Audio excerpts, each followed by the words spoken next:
These are Iraqi army units backed by Popular Mobilization Forces or Shia militias advancing to the city of Tal Afar.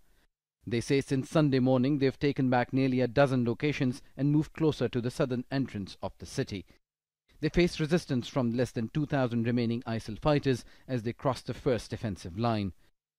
At least 5 suicide car bombs sent by ISIL have also been destroyed. At 6 o'clock in the morning, the units started moving towards their objectives. The enemy collapsed. They had some small units and some suicide vehicles, in addition to artificial obstacles and roadside bombs, which they assumed would stop our forces. The ground offensive began in the early hours after Prime Minister Haider al-Abadi announced that ISIL fighters have 2 choices: to surrender or die. Unlike the battle for Mosul, where militias were banned from entering the city because of fears of reprisals on the local Sunni population, in Tal Afar the militias are officially taking part. In the Iraqi army's infantry and armoured divisions, federal police, counter-terrorism forces and air force are also taking part in the operation.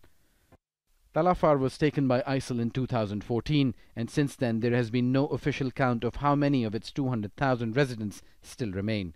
Tens of thousands of people have fled and close to 50,000 are still believed to be in the city and its surrounding areas. The UN says tens of thousands of people are at extreme risk as they face harsh journeys to safety after months of living in hunger.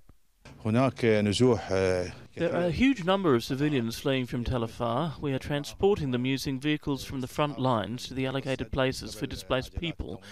There they will receive water and food by our forces and the available NGOs. Also in this place they will get medical treatment. They will then be transported to a checking centre in West Mosul to check their information and IDs.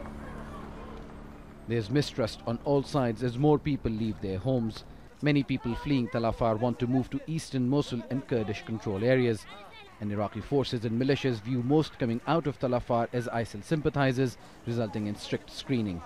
That's causing a backlog of thousands of refugees stuck inside temporary shelters.